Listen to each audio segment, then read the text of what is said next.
Башчылык курамынын алгачкы атайын наамын берүү аземине кизилди. Доклад кылган полковник Турганов.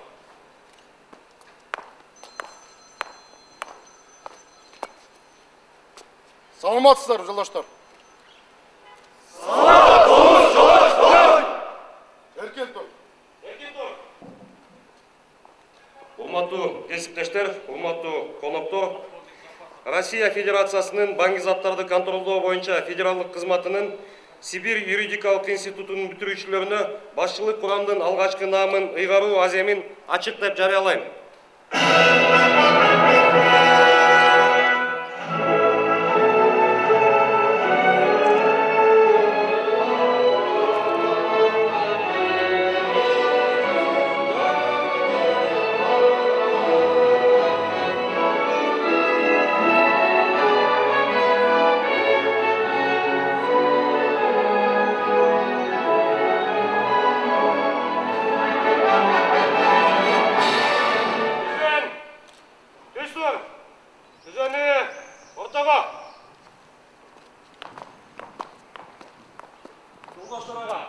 Бүтүрүүчүлөр буйруктун талаптарына ылайык атайын наамдарын иретке келтиришти. Доклад берген полковник Турганов.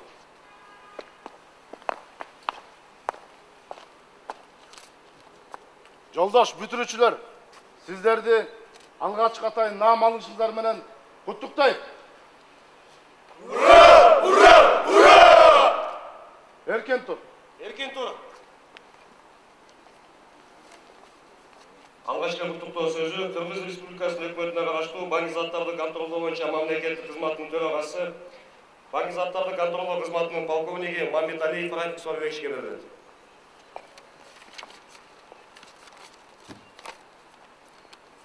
Саламатсыздарбы, урматтуу коноктор, бүтүрүүчүлөр жана кесиптештер.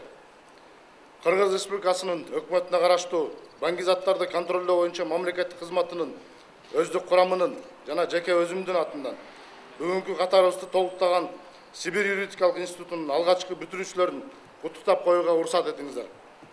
Жааматтык коопсуздук келишим уюмуна мүчө мамлекеттерде баңги заттарды мыйзамсыз жүгүртүүгө каршы күрөшүүдө өз ара аракеттенүүнүн жана кызматташуунун, ошондой эле Кыргыз Республикасынын өкмөтүнө караштуу баңги заттарды контролдоо боюнча мамлекеттик кызматынын жана Орусия Федерациясынын баңги заттарды контролдоо боюнча федералдык кызматынын ортосундагы макулдашуунун алкагында 2012 жылдан тартып Кыргыз Республикасынын баңги заттарды контролдоо боюнча органы үчүн Орусиянын Сибирь юридикалык институтунун базасында жогорку кесиптик билимге ээ адистерди даярдоого бюджеттик орундар жыл сайын берилип турат. Ал эми бүгүн аталган окуу жайдын биринчи бүтүрүүчүлөрүн куттуктап жатабыз. Сибирь юридикалык институтунда юриспруденция адистиги боюнча окутуу 4 жыл бюджет негизинде ишке ашырылган. Учурда бул жогорку окуу жайында биздин өлкөбүздөн 31 курсант билим алып жатышат. Учурдан пайдаланып, биздин кызматка жогорку деңгээлдеги адистерди даярдап бергендиги үчүн жеке өзүмдүн жана Кыргыз Республикасынын өкмөтүнө караштуу баңги заттарды контролдоо мамлекеттик кызматтын өздүк курамынын атынан Сибирь юридикалык институтунун жетекчилигине жана мугалимдерине терең ыраазычылык билдирип кетким келет. Биз дайыма патриоттук сезимди, күжүрмөндүүлүктү көкүрөбүзгө бекем сактап, антыбызга берилгендикти сөз менен эмес, иш жүзүндө далилдей билишибиз керек. Бүгүнкү күнү биз берген антыбызды иш жүзүндө далилдеп жатабыз деп мен ишендирип кетейин. Урматтуу кесиптештер, урматтуу коноктор, урматтуу ата-энелер, элибиздин жыргалчылыгы, коопсуздугу үчүн кандай кыйынчылыктар болбосун кайыл болуп, бел чечпей иштеп келе жаткан кызматкерлерибиздин катарын толуктаган бүтүрүүчүлөрдү бүгүн куттуктап, ар бириңиздерге бакубат турмуш, өмүрдү бекем коштогон чын ден соолук жана ошондой эле ишиңиздерде ийгилик каалап кетмекмин. Өз мезгилинде сиздер менен тарых сыймыктана турган деп терең ишенем. Учурдан пайдаланып, бардыгыңыздарды бүгүнкү Рамазан айынын биринчи күнү менен чын жүрөктөн куттуктайм. Орозоңуздар кабыл болсун, бардыгыңыздарга ийгилик. Рахмат. Урматтуу Рафик Сорбекович, урматтуу кызматкерлер жана бүгүнкү салтанаттуу мааракебиздин коноктору. Кыргыз Республикасынын жана баңги заттарды көзөмөлдөө мамлекеттик кызматтын тарыхындагы Россия Федерациясынын Краснояр шаарында жайгашкан атайын баңги заттарга каршы күрөшүү боюнча жогорку окуу жайынын алгачкы бүтүрүүчүлөрүнүн атынан жана жеке өзүмдүн атыман Баңгизаттар көзөмөлдөө мамлекеттик кызматынын төрагасы Рафис Орбекович сизге төраган орунбасарларына, кадр бөлүмүнө жана каржы башкармаларына терең ыраазычылык билдиребиз. Биздин Сибир юридикалык институтун ийгиликтүү аяктап келишибизге сиздердин чоң салымыңыздар бар. Биз да Кыргыз Республикасынын баңгизаттар көзөмөлдөө мамлекеттик кызматынын алдына коюлган талаптарды жана тапшырмаларды аткарууда бүткүл күч-аракетибизди жана алган билимибизди жумшоо менен өз салымыбызды кошууга аракет жасап сиздерге ишендирип келем. Баарыңыздарға сиздерге чың денсаулык, аманчылык, иштериңиздерге ийгилик каалайбыз. Бул эми биздин тарых, урматтуу ата-энелер, ар бир кызматкер, ар бир бизде иштеген адам билиш керек. Каяктан келдик, каяктан чыктык, бүгүнкү күндө кандай иштерди жасап атабыз. Мен өмүр бою милицияда служба эттим, 22 жыл кылмыш иштөө жаатында. Мурун мен деле ойлочумун, баңгизаттарды көзөмөлдөө мамлекеттик кызмат жөн эле ички иштер министрлиги менен атаандаша турган кызматты. Анан өзүм келип, ичинен өзүм аралашып, түйшүгүн көрүп, алдыга койгон тапшырмаларды көрүп, анан бүгүнкү күндө башкача көз карашта болуп атабыз.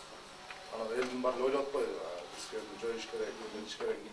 Бул бүгүнкү күндө Кыргыз мамлекетине керектүү кызмат. Мен ачык эле айтайын, бүт жерде айтам. Атайын кызмат болуш керек. Анткени атайын кызмат болмоюнча бизге донорлор келбейт, эч кандай жардам берилбейт. Эгер жоюп тияка кошуп салса, бүт проекттин баары токтойт. Анан оомго чейин, Австрияга чейин барып мен өзүм баңгизаттарды кырдаал боюнча Кыргыз мамлекетинде доклад жасап келдим.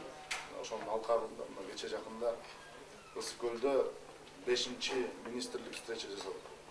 Ошол жерде көп талкууга алдык. Алар дагы тынчсызданды. Ушинтип жоюп салабы, биз дагы алдыга койгон көп максаттар, чогуу иштеп турган проекттер барды. Анан бүгүнкү күндө Америка Кошмо Штаты $1 миллион берип атат. Россия Федерациясы алардын ФСКны жоюп кеткенине байланыштуу $250 миллион берип атат. Анан мына биздин коноктор Кореянын генеральный прокуратуранын кызматкерлери атайын ушул жерге келип, өздөрү макулдашууга кол коюп, $300 миллион берип атышат. Биздин бул кызматты күчөтөлүк, алдын алуу иштерин күчөтөлүк. Анан андан башка мына бүгүн Кудай буйруп, эң биринчи алгачкы биздин офицерлер, кызматкерлер жогорку деңгээлдеги квалифицированный деп айтып коелу. 4 жыл окуп, институтты бүтүп келип атышат. Булардын баарына биз бардык шарттарды түзүп бергенге даярбыз. Жүрүңүздөр анда залга кирип, бул жер мен ачык эле айтайын.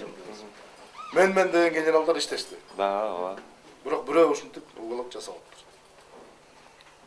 Мен келип атайын жасатып, өздөрүн чакырып, лентасын кестирип койдум. Бул деген тарыхта. Бул жерде кимдер иштеген, кимдер түзгөн, кимдер кандай салым кошкон. Кээ бир генералдар бар, эч кандай салым кошкон эмес. Анан тарых. Анан бүгүн мына ошол ата-энелерге сиздерге ыраазычылык, ушундай балдарды тарбиялап өстүрүп, бир эле биздин мамлекеттик кызмат эмес, Кыргыз Республикасынын намысын коргоп, бардык иш-чараларга активдүү катышып, жакшы орундарды алып, спорт жагынан болобу, ыр жагынан болобу, бүт жагынан. Мен булардын ишмердүүлүгү менен таанышып аттым, өзүм жакындан. Анан бүгүндөн баштап 4 жыл окудуңар, тарбия талим алдыңыздар. Эми бүгүн биздин мамлекеттик кызматтан официалдуу түрдө куттуктоолорду алып атасыңар. Алдыда чоң сиздер кыла турган милдеттери бар, тапшырмалары бар. Ошону ачык, так, айкын, эң биринчи чындыкты айтышты. Экинчиси мен бүтүп келдим, окудум, анан результат кылам деп бирөөдө бир биздин эле жарандар жабыркап калбаш керек. Мен ошону талап кылам эң биринчи, ата-энелердин көзүнчө айтып коеюн. Акчага кызыкпагыла. Мен тиги лейтенант болуп келдим, анан окуунум бүтүп келдим, мен крутой опер болом, анан быйымды тебем деп эч качан кызыкпагыла. Мен 22 жыл кылмыш иликтөө жаатында иштедим. Көп кызматтарды алкаладым. Ачык эле айтайын, башка жетекчилерге окшоп 570 Lexus'um жоқ. Элитный квартирам жоқ. Зато үйгө барып жакшынакай тынчтыкта. Эртең артында ким аңдып жүрөт, ким качан атып кетет, ким качан башка чаап кетет деген эч кандай кыйынчылык болбош керек. Аны үчүн таза иштеш керек. Ата мекенге кызмат кылыш керек. Кудай буйруса, сиздерден да генерал чыксын. Ушул кызматты сактап, кыргыз элине кызмат кылууга. Ошол рахмат. Суроолор болсун,